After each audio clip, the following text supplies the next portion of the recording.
Hi, Scrapping Gals here. So today I wanted to show you the album that I ended up doing. This was the kit that I bought from Pinecone Press using graphic 45 paper, the Once Upon a Springtime. And the kit that I bought was to make cards out of. They actually did not have the one that is for the album, but they do have one. They just didn't have it at the expo when I was there. So instead of doing the cards that they did, I ended up turning it into an album because I wanted to make a little fairy album. So this is the album and I'll show you what it looks like. So this is the album here, and in the front I have a couple little charms. I have a key and a fairy. And then these are the flowers from the Ariana blooms. And they have a little bit of the Wink of Stella on them, and they're chalked with the Quick Quotes ink. And then I just have a little metal butterfly embellishment. And throughout the book, all the pages have been chalked with the Quick Quote inks. And all of the postcards and photo mats also have been. So there's just some ribbon that came with the kit. And instead of using it for the tags and stuff, since I'm not really doing tags, I went ahead and put it all on the front. So here's the first page. This is the cover, and I have 3 photo mats, and the paper that came with it was double-sided, so it's got nice stuff for photo mats. If you didn't want to cover up the pretty printing because you liked it, you can always use just the back, but otherwise you could use both sides. I actually really like a lot of these though, so I probably would keep that and just put my picture on the back. So that's the pocket of the front cover. And then on the second page I used one of their little tag sayings, and I just taped it down. Actually I glued it down just at the bottom and the side, so that way I could slip in photo mats from the side. And I found that if you use the glue, it's a lot better. It doesn't stick as much than if you were using tape runner. A lot of times then you might go into the tape runner and you get it stuck and you can't pull it out.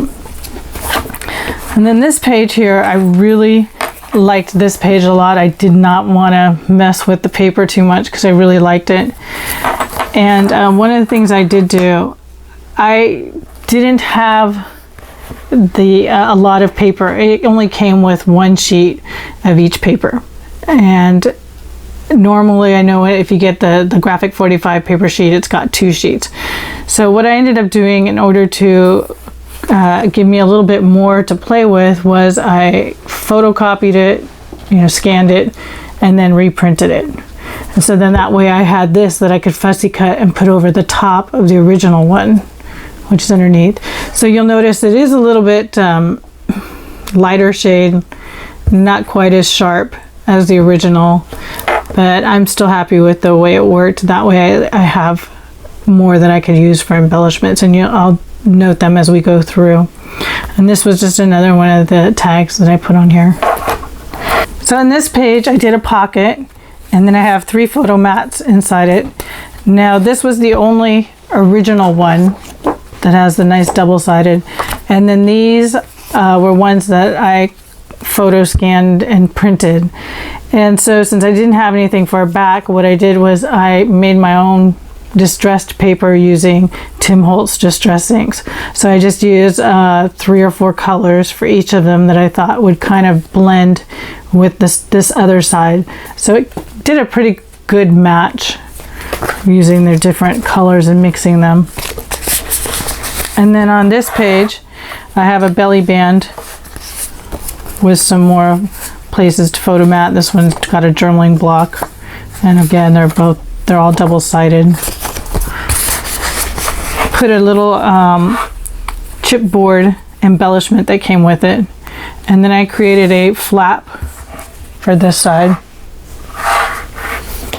and I put a little embellishment here. And then just like on the other page, how I had this on the bottom where I had the mats. I did it though this way on the top. And this is one where I actually kind of broke my own rule about using glue. I noticed that it kind of needs that little bit of sticky, since these are kind of being held against gravity. So having it have a little bit of stickiness actually helps to hold it in so that they don't fall out when it's upright. So this time I actually did use tape runner. And then on this next page here, this was another one that I scanned and then fussy cut it out. And then I had a saying that came with it, and I just actually used a tag punch to cut it out. And then I used the quick quote inks. And this one I created a double flap. So I've got this one, and it opens up to this, and then it opens up to this.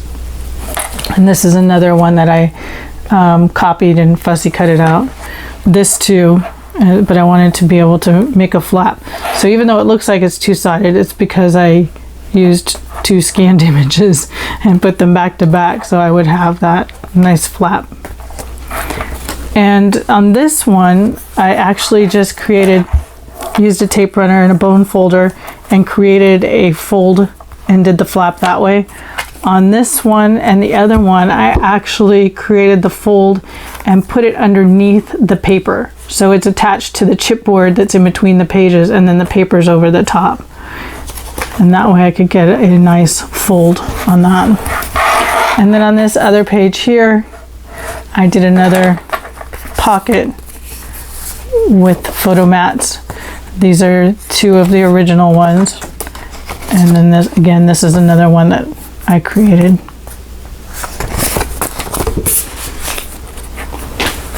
And then on this page, I used just some chipboard decorations. This one was looked like a little tag, so I went ahead and I punched it and put an eyelet and then some of the ribbon. And this looks like a belly band, but it's actually a chipboard piece also, and so I glued it down, and this is just a photo mat that I glued on. So probably what I'll do is I'll take this one off, put my photo down, and then put that on top. And then on this side I did another belly band with some more of the postcards here. These two are also again scanned ones that I did.